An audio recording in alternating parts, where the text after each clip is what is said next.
Hello guys, welcome to Hope. I hope आप सभी का प्रिपरेशन बहुत ही बढ़िया चल रहा है। जैसे आप लोगों को पता ही है कि LIC का प्री का जो टेंटेटिव डेट है वो है 17 फेब एंड मैं आशा करता हूं कि आप सभी लोगों का प्रिपरेशन प्री के लिए बहुत ही बढ़िया चल रहा है कि नहीं है। तो आज इसी प्रिपरेशन को और भी बूस्टअप करने के लिए मैं आप लोगों से डिस्कस करूंगा कि LIC का कुछ डाउट जो बच्चों का मन में बहुत ज्यादा है। फर्स्ट डाउट है कि सर इसमें नेगेटिव है कि नहीं है। दूसरा कि सर एग्जाम डिफिकल्टी लेवल क्या होगा। तीसरा कि सर इसका स्ट्रेटेजी क्या होना चाहिए, किस तरह हम प्रिपरेशन करें, क्योंकि ये यहाँ पे क्या है मिनिमम क्वालिफाइंग मार्क्स है, तो इसको किस तरह हैंडल करें। ठीक है, तो आज इसी सारा जो डाउट है ये सारा डाउट को आज क्लियर करने की कोशिश करेंगे। तो वीडियो का एंड तक बने रहिएगा। अगर आप नए हो चैनल को सब्सक्राइब कीजिएगा, लाइक एंड शेयर तो करना ही है कि नहीं है, तो फटाफट लाइक एंड शेयर कर दीजिए। ठीक है, तो चलिए शुरू करते हैं। फर्स्ट मैं आप लोगों को बोलना चाहूंगा कि 2019 में मैंने LIC का एग्जाम मैंने दिया था एंड मैंने बहुत प्री क्वालिफाई किया था। एंड अगर मैं बोलूं एग्जाम डिफिकल्टी का लेवल, तो उस टाइम का जो IBPS PO SBI PO था उसी लेवल का ही था, उससे उतना बिलो नहीं था, उसी लेवल का ही एग्जाम था। अब यहाँ पे कुछ चीजें आप लोगों का एडवांटेजेस है LIC में। फर्स्ट एडवांटेजेस क्या है, यहाँ पे आपका इंग्लिश क्या है क्वालिफाइंग नेचर है। अगर आप युवार हो तो आपको 10 लाना पड़ेगा, अगर आप ST SC हो देन आपको कितना लाना पड़ेगा, 9 लाना पड़ेगा, है कि नहीं है। तो ये सबसे बड़ा एडवांटेज है, क्योंकि मैक्सिमम बच्चों का इंग्लिश में बहुत ज्यादा ही प्रॉब्लम होता है। ठीक है, तो ये हो गया फर्स्ट। सेकेंड, नेगेटिव मार्किंग क्या, देखिए अभी नेगेटिव मार्किंग का प्रॉब्लम क्या है। देखिए लास्ट टाइम जब मैंने LIC LIC ADU and LIC assistant मैंने दिया था, वहां पे तीनों ही एग्जाम में नेगेटिव मार्किंग का सीन था ही नहीं। तो इस बार भी अगर जब मैंने LIC ADU का नोटिफिकेशन देखा है, वहां पे भी क्लियरली ये बात मेंशन है कि नेगेटिव मार्किंग LIC ADU में है ही नहीं, बट LIC में वो पॉइंट मेंशन नहीं है। इस हिसाब से हम लोग ये एज्यूम कर सकते हैं कि LIC में भी कहीं ना कहीं नेगेटिव मार्किंग नहीं होगा। लेकिन यहाँ पे एक बात है, नेगेटिव मार्किंग नहीं होगा लेकिन आप तुक्का नहीं मार सकते, इसका कॉन्सिक्वेंसेस आपको सफर करना पड़ेगा। बिकॉज मैं इसका एक एग्जाम्पल दे रहा हूं। ठीक है, मान लीजिए आपके पास एक पोस्ट है और दो बच्चे हैं, दोनों ने ही 62 लाया है, दोनों बच्चे ने ही 62 लाया है, लेकिन एक बच्चे का गलती है 10 और एक बच्चे का गलती है 5। तो इन दैट केस ये वाला 62 वाला बच्चा सिलेक्ट हो जाएगा, ये वाला सिलेक्ट नहीं होगा इन दैट केस। तो इसीलिए मैं बोल रहा हूं कि तुक्का मत मारिए। नेगेटिव माइट भी नहीं है लेकिन तुक्का मत मारिएगा, उसमें आप लोगों का ही लॉस होगा। ठीक है, ये हो गया दूसरा एडवांटेज। तीसरा एडवांटेजेस क्या है, यहाँ पे मिनिमम क्वालिफाइंग मार्क्स है। सर इसमें क्या एडवांटेज है, ये तो डिसएडवांटेजेस हो गया, यहाँ पे एडवांटेजेस है, थोड़ा ध्यान से सुनिएगा। देखिए यहाँ पे क्या एडवांटेजेस है, जैसे इस बार का SBI का प्री का क्वांट का अगर पेपर का बात बोलूं, प्री के लेवल का कंपेयर करता हूं तो पेपर क्या था, बहुत ही ज्यादा टफ था। तो उस केस में क्या होगा कि बच्चे ने 10, 8, 10, 9 इस तरह भी अटेम्प्ट किया है, उतना ज्यादा बच्चे का अटेम्प्ट हो नहीं पाया, इसलिए क्या होगा वैकेंसी कमती होते हुए भी ओवरऑल जो कट ऑफ था वो डाउन हो गया। लेकिन LIC में क्या है कि आपका मिनिमम क्वालिफाइंग मार्क्स है मैथ और रीजनिंग में, है कि नहीं है। उसमें क्या 18 है, मीन्स आउट ऑफ 35 आपको 18 लाना पड़ेगा, मीन्स नियरली 50% मार्क्स आपको लाना ही पड़ेगा। ठीक है, तब अगर ओवरऑल मार्क्स आपका कट ऑफ से ज्यादा भी है तभी भी आप क्वालिफाई नहीं कर पाओगे अगर आप मिनिमम क्वालिफाइंग मार्क्स नहीं लाते हो तो।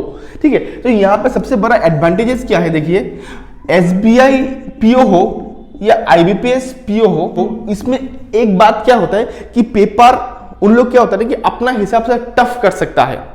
प्री का पेपर भी टफ कर सकता है, जैसे SBI PO का प्री का क्वांट का पेपर हुआ, टफ हुआ। लेकिन यहाँ पे अगर चाहे भी तो वो उस लेवल तक टफ नहीं कर सकता। इसका मेन रीजन ये है कि यहाँ पे 18 तो आपको लाना ही पड़ेगा, 18 तो बच्चे को लाना ही पड़ेगा। अगर पेपर ज्यादा ही टफ दे दिया तो बच्चे तो मिनिमम क्वालिफाइंग मार्क्स तो नहीं ला पाएगा। तब 1:2 का 20 का जो रेशियो है तो ये तो फुलफिल होगा ही नहीं ना, ये तो फुलफिल होगा ही नहीं। तो इस केस पे आप लोग ये एज्यूम कर सकते हो कि जो 20 एंड 15 मार्क्स, तो ये 20 मार्क्स जो होगा ये उतना टफ नहीं होगा, ये आपको मॉडरेट लेवल का देखने को मिलेगा जो डुएबल होगा। और ये 15 भी उतना टफ नहीं होगा, ये 15 भी उतना टफ नहीं होगा। अगर मैं ओवरऑल बात बोलूं तो जो LIC का प्री का एग्जाम होगा तो वो उतना डिफिकल्ट मेरे हिसाब से नहीं होगा, ये मॉडरेट देखा जाएगा, ये मॉडरेट मेरे हिसाब से होना चाहिए, टफ होगा नहीं। इसका लॉजिक मैंने आप लोगों का भी बोल दिया, क्योंकि यहाँ पे मिनिमम क्वालिफाइंग मार्क्स है। आई थिंक आप लोगों को समझ में आया। तो ये सबसे बड़ा एडवांटेजेस है कि आप प्री के लिए अगर सोच रहे थे कि ज्यादा डिफिकल्ट आएगा एसबीआई पीयू का पेपर देख के, तो उतना टफ मेंस में थोड़ा चेंजेस हो सकता है, लेकिन प्री का बात मैं बोल रहा हूं, प्री में माइट भी उतना टफ नहीं भी आ सकता है, आने का चांसेस बहुत ही कमती है। ठीक है, तो अभी बच्चों का क्वेश्चन आएगा कि सर तो एग्जाम स्ट्रेटेजी किस तरह बनाए, एग्जाम स्ट्रेटेजी किस तरह बनाए, किस तरह ये मिनिमम क्वालिफाइंग मार्क जो है इसको हैंडल करें। तो मैं अभी आप लोगों को क्वांट का एक प्रॉपर स्ट्रेटेजी बताऊंगा, ताकि आप एक अच्छा मार्क्स पेपर अगर मॉडरेट भी आता है एंड थोड़ा डिफिकल्ट भी आता है, तो आप किस तरह पेपर को हैंडल करोगे, उसके लिए मैं आप लोगों को एक स्ट्रेटेजी जरूर बताऊंगा अभी। ठीक है, अभी देखिए इस साल का अगर मैं SBI PO and IBPS PO का बात करता हूं, तो इसमें क्या था कि पेपर का जो लेवल था वो मॉडरेट था, एंड एसबीआई पीओ का कुछ सम शिफ्ट में थोड़ा सा मॉडरेट टू डिफिकल्ट था। ये सच बात है।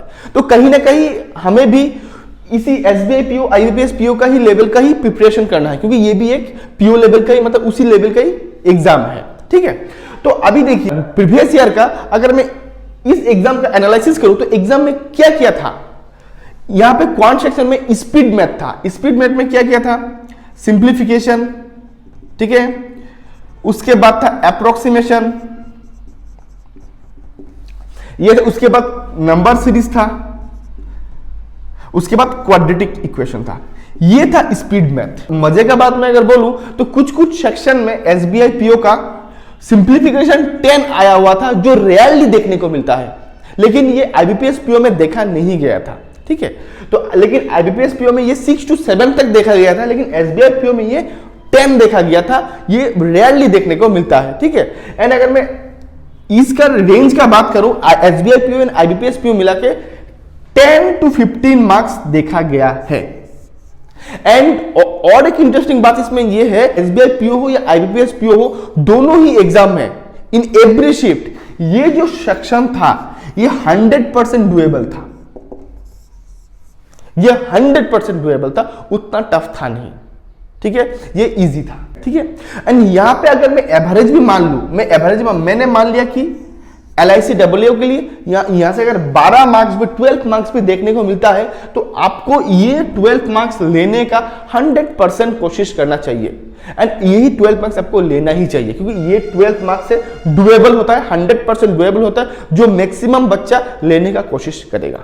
ठीक है, तो ये हो गया फर्स्ट मार्क स्पीड मैथ का कहानी। अभी उसके बाद बचा क्या है,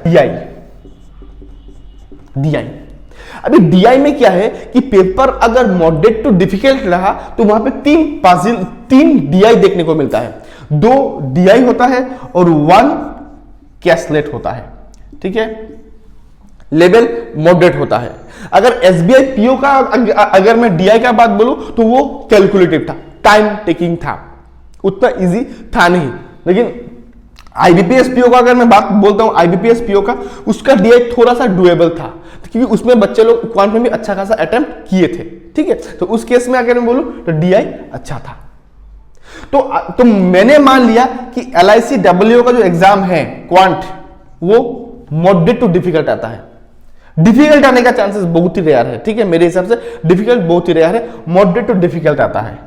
तो मॉडरेट टू अगर डिफिकल्ट होता है तो इन दैट केस आपको क्या मिलेगा, डीआई 2 मिलेगा प्लस 1 कैसलेट मिलेगा।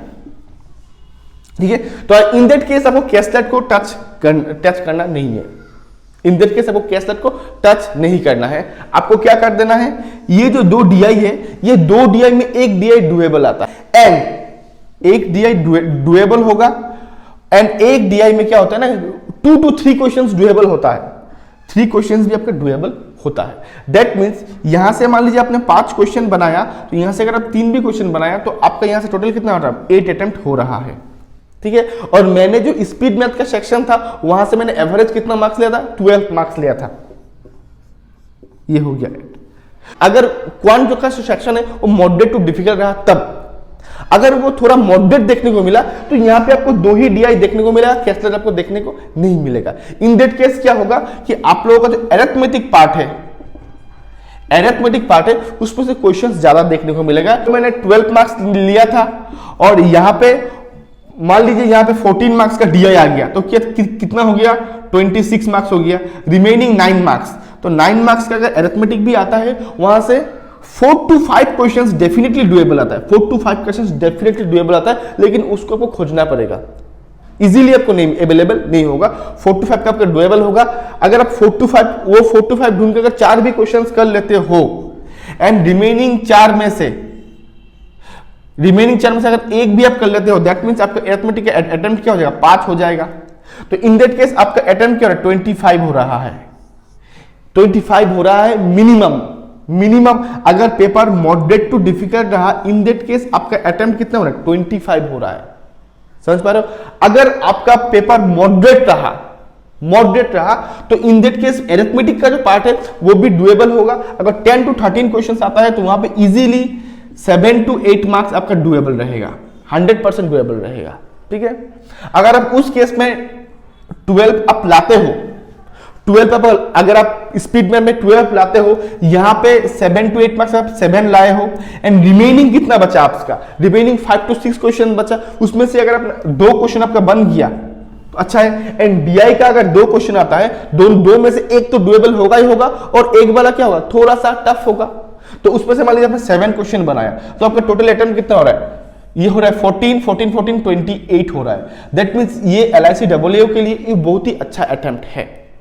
अगर इस तरह आप स्ट्रेटेजी बनाते हो कि चीजों को किस तरह हैंडल करे, तो आपका मिनिमम क्वालिफाइंग मार्क्स का भी टेंशन नहीं रहेगा, एंड पेपर इजीली क्लियर भी हो जाएगा। क्योंकि ये 28 मार्क्स ये बहुत ही अच्छा मार्क्स होता है, बहुत ही अच्छा मार्क्स होता है। ठीक है, अगर पेपर मॉडरेट रहा 28 marks very good attempt in quant, and paper अगर मॉडरेट टू डिफिकल्ट रहा 25 अटेम्प्ट इज वेरी गुड। समझ में आया कि नहीं आया? तो आई होप आप लोगों को आज की जो वीडियो है आप लोगों को पसंद आया होगा, एंड आप लोगों को समझ में आया होगा किस तरह पेपर को हैंडल कर सकते हैं, किस तरह मिनिमम जो क्वालिफाइंग मार्क्स है उसको भी हैंडल कर सकते हैं, एंड किस तरह हम लोग अभी से स्ट्रेटजी माइंड में लेके चलना है क्वांट सेक्शन के लिए। ठीक है, अगर आप लोगों को पसंद आया एंड कुछ नया सीखने को मिला, अपने फ्रेंड्स के साथ जरूर शेयर कीजिएगा, एंड लाइक एंड शेयर तो करना ही है कि नहीं है? तो आज के लिए बस इतना ही। Till then goodbye and thank you.